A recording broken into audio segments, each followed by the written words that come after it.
Good morning everyone. Political science के सभी students का एक बार पुनः मैं श्रीमती मौर्य देवी तापड़िया कन्या महाविद्यालय जसवंतगढ़ के इस यूट्यूब चैनल पर हार्दिक अभिनंदन एवं बहुत बहुत स्वागत करता हूं। और अब भी अगर किसी स्टूडेंट ने हमारे महाविद्यालय के इस यूट्यूब चैनल को सब्सक्राइब नहीं किया है तो सब्सक्राइब कर लो, ताकि यहाँ पर तीनों ही संकाय विज्ञान, वाणिज्य और कला है, इनकी निरंतर क्लासें संचालित होती है। आप हमारे महाविद्यालय के इस यूट्यूब चैनल को सब्सक्राइब करके और आप अपने जो यूनिवर्सिटीज एग्जाम और साथ में जो कंपटीशन एग्जाम है इसकी निरंतर अनवरत तैयारी है वो जारी रख सकते हैं। हमारी ये आज की क्लास है वो BA second year pol science की विश्व के संविधानों का तुलनात्मक अध्ययन, कंपैरेटिव जो कॉन्स्टिट्यूशन है, इसके में हम ब्रिटेन और फ्रांस की जो दल पद्धति पढ़ रहे हैं, राजनीतिक दलों का अध्ययन कर रहे थे। हम ब्रिटेन का किया, अमेरिका का किया, फ्रांस का किया। आज हम ब्रिटेन, यहाँ से क्वेश्चन आया हुआ है यूनिवर्सिटी एग्जाम में कि ब्रिटेन और फ्रांस की दल पद्धतियों का तुलनात्मक अध्ययन कीजिए, ब्रिटेन और फ्रांस की जो पद्धतियाँ उनकी तुलना कीजिए। तो तुलना करेंगे हम क्या क्या इनमें जो अंतर है उनका हम अध्ययन करेंगे इस क्लास में। तो ब्रिटेन और फ्रांस की दल पद्धतियों का तुलनात्मक अध्ययन, फ्रांस की दलीय पद्धति, ब्रिटेन या अमेरिकी जो दल पद्धति है। हमारे को पता है कि फ्रांस की जो दलीय पद्धति है, ब्रिटेन और अमेरिका में द्विदलीय पद्धति है, जबकि फ्रांस में कौन सी दल पद्धति है? बहुदलीय दल पद्धति है। तो ब्रिटेन और अमेरिका की एक जैसी है, ब्रिटेन, अमेरिका और फ्रांस, मतलब फ्रांस की दल पद्धति है वो ब्रिटेन और अमेरिका से क्या है? अलग है। इस भिन्नता के संबंध में, इस भिन्नता को है, इसके बारे में कार्टर एक राजनीतिक विचारक है जिन्होंने कहा कि एक अर्थ में फ्रांसीसी दलीय पद्धति एक अंग्रेज अथवा अमेरिकन द्वारा राजनीतिक दलों के बारे में निकाले गए किसी भी सामान्य निष्कर्ष के लिए क्या है? चुनौती है। कार्टर बोल रहे हैं कि एक अर्थ में फ्रांसीसी दलीय पद्धति एक अंग्रेज अथवा अमेरिकन द्वारा राजनीतिक दलों के बारे में निकाले गए किसी भी सामान्य निष्कर्ष के लिए क्या है? चुनौती है। ऐसी परिभाषा बताई है इन्होंने, कार्टर ने। ब्रिटेन और फ्रांस की जो दलीय पद्धति है, इसके जो भेद है, ब्रिटेन और फ्रांस की जो दलीय पद्धति है इसके अंतर है। पहला है दलीय पद्धति है ब्रिटेन है द्विदलीय पद्धति। द्विदलीय पद्धति ब्रिटिश राजनीति की सबसे प्रमुख विशेषता है। ब्रिटेन में दो दल है, हमने एक तो पढ़ा था कौन सा? अनुदारवादी, और दूसरा कौन सा है? वो भी पहले हमने पढ़ा था व्हिग और टोरी था, उसके बाद उदार और अनुदार हो गया। अब वर्तमान में अनुदार जो कंजर्वेटिव पार्टी, और दूसरी कौन सी है? श्रमिक लेबर पार्टी हो गई। तो वहाँ पर द्विदलीय पद्धति ब्रिटिश राजनीति की सबसे प्रमुख विशेषता है। ऐसे ही अमेरिका में एक तो रिपब्लिक और दूसरी डेमोक्रेटिक, जबकि फ्रांस में बहुदलीय पद्धति है। हमने हमारे प्रीवियस वीडियो में वहाँ के जो 7-8 जो प्रमुख राजनीतिक दल है उनका अध्ययन किया, और भी ज़्यादा है, ठीक है ना। तो इसकी जो संख्या है 4-5 दलों से लेकर लगभग 20 दलों तक रही है। तो जबकि फ्रांस में बहुदलीय पद्धति है। दलीय अनुशासन के संबंध में फ्रांस के जो राजनीतिक दल है उनकी स्थिति ब्रिटिश राजनीतिक दलों से भिन्न है। फ्रांस के कुछ ही दलों को छोड़कर अन्य दलों का संगठन है वो राष्ट्र संगठन, मतलब फ्रांस के कोई 1-2 दलों को छोड़ दे तो उनका संगठन है वही राष्ट्रव्यापी है। बाकी किसी भी दल का है वो राष्ट्रीय स्तर पर क्या नहीं है? संगठन नहीं है। और ब्रिटिश राजनीतिक दलों में एक प्रकार का वर्ग भेद देखा जाता है, जबकि फ्रांस में ऐसा कुछ भी नहीं है। पहला कारण है द्विदलीय पद्धति ब्रिटिश राजनीति की प्रमुख विशेषता है, लेकिन फ्रांस में द्विदलीय पद्धति के स्थान पर कौन सी पद्धति है? बहुदलीय पद्धति है। जबकि फ्रांस में है वो कौन सी पद्धति है? बहुदलीय पद्धति है। भूतकाल में फ्रांस में राष्ट्रीय दलों की संख्या 12 से लेकर 20 तक रही है। भूतकाल की हम बात करें, पीछे जो बीते गए समय की, तो फ्रांस में जो जो दल है, इन दलों की संख्या 12 से लेकर 20 तक रही है। कहाँ पर? फ्रांस में। तो इसलिए फ्रांस को क्या कहा जाता है? बहुदलीय है। फ्रांस की राजनीतिक शक्ति प्रमुख रूप से 4 दल, दी गोलवादी दल, union for French democracy, Samajwadi दल तथा साम्यवादी दलों में बंटी हुई है। परंतु प्रमुख रूप से वहाँ की जो शक्ति है 4 प्रमुख दल है उनमें बंटी हुई है। कौन कौन सा है? एक तो है द गोलवादी दल,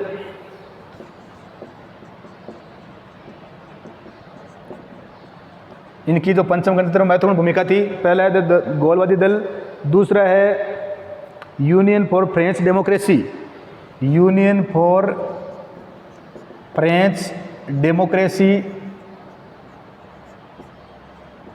दूसरा है यूनियन फॉर फ्रेंच डेमोक्रेसी, तीसरा है समाजवादी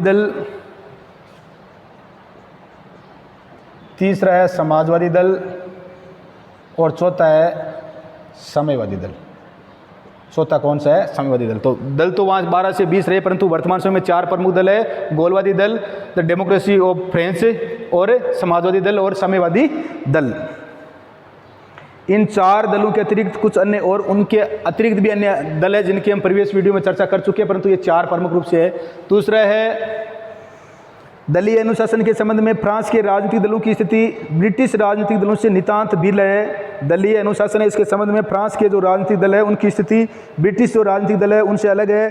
ब्रिटेन में संसद के अधिकांश सदस्य किसी एक दल के टिकट पर चुने जाते हैं और चुने जाने पर वे दल के कठोर अनुशासन में बदले रहते हैं। ब्रिटेन में क्या है, संसद के अधिकांश सदस्य वो किसी एक दल, उनका दल होता है। अगर अनुदार श्रमिक पार्टी का है तो श्रमिक पार्टी का, अगर वो कंजर्वेटिव पार्टी का, तो एक दल के चुने जाते हैं और उस दल के अनुशासन में वो क्या है, कठोर अनुशासन में वो बंधे रहते हैं, जिस प्रकार से भारत में है, अमेरिका में एक जैसी है।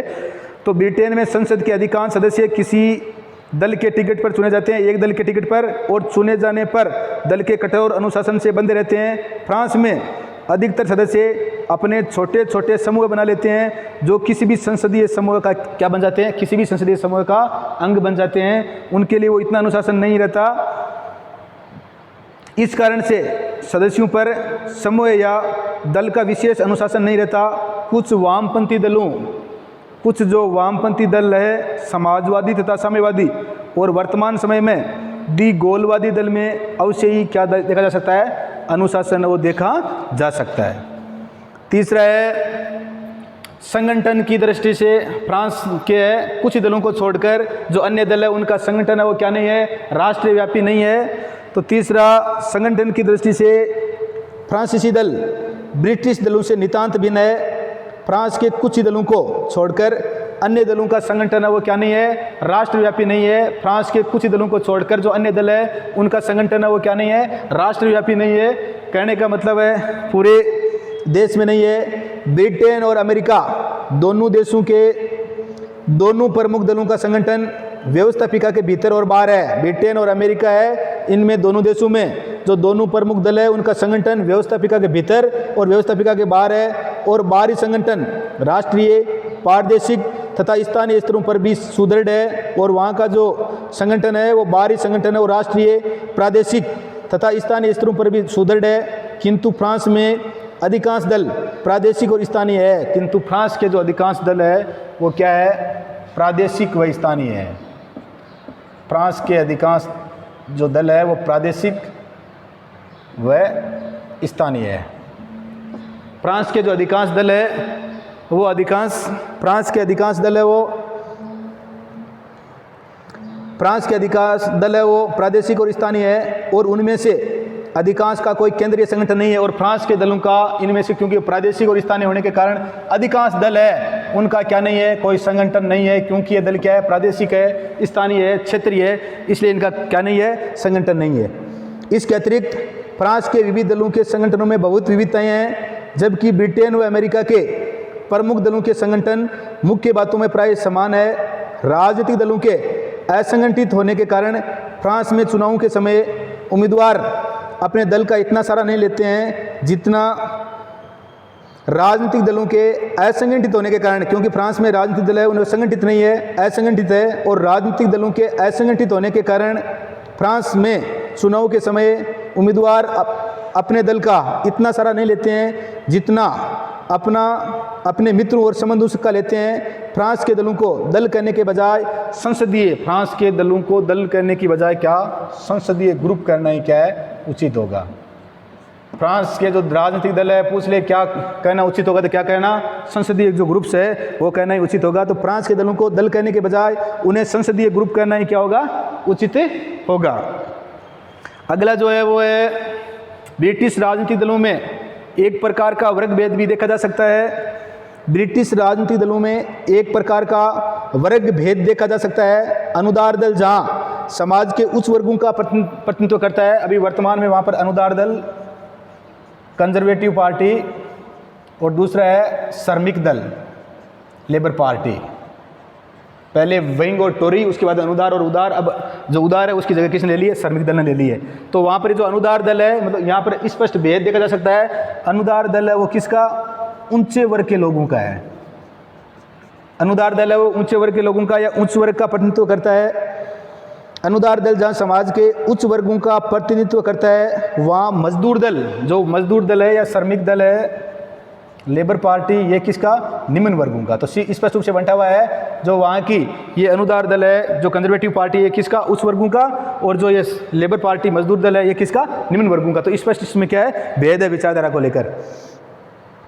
लेकिन फ्रांस के राजनीतिक दलों में इस प्रकार की वर्गीयता का अभाव है। जहां वामपंथी राजनीतिक दलों में उच्च वर्गों के प्रतिनिधित्व और मध्यम वर्ग के प्रभावशाली बुद्धिजीवी सम्मिलित है, वहां दक्षिणपंथी राजनीतिक दलों में कृषक, छोटे व्यापारी और क्लर्कों के प्रतिनिधि बहुत बड़ी संख्या में है। जबकि फ्रांस में राजनीतिक दलों में इस प्रकार की, जबकि फ्रांस का हम देखें तो फ्रांस में राजनीतिक दलों में इस प्रकार के वर्ग है, उस वर्गों की क्या है, इस प्रकार के वर्गों का अभाव है। इस प्रकार का वर्ग है वो विभेद देखने को नहीं मिलेगा। फ्रांस के राजनीतिक दलों में इस प्रकार की वर्गीयता का अभाव है। जहां वामपंथी राजनीतिक दलों में उच्च वर्गों के प्रतिनिधि और मध्यम वर्ग के प्रभावशाली बुद्धिजीवी सम्मिलित है, वहीं दक्षिणपंथी राजनीतिक दलों में जो कृषक है, छोटे व्यापारी है और जो क्लर्क है, इनके प्रतिनिधि भी बहुत बड़ी संख्या में है। तो इस प्रकार से हमने हमारी जो आज की ये क्लास है वो ब्रिटेन और फ्रांस की जो दल पद्धति की जो तुलनात्मक अध्ययन है उसके बारे में थी, और मैं आशा करता हूँ कि आपके समझ में आ गया होगा। और यहाँ पर विभिन्न यूनिवर्सिटीज एग्जाम में क्वेश्चन है वो आया है, इसलिए इसको अच्छी तरह से तैयार कर लेना और वीडियो को लाइक, शेयर और सब्सक्राइब करते रहो। जय हिंद, जय भारत।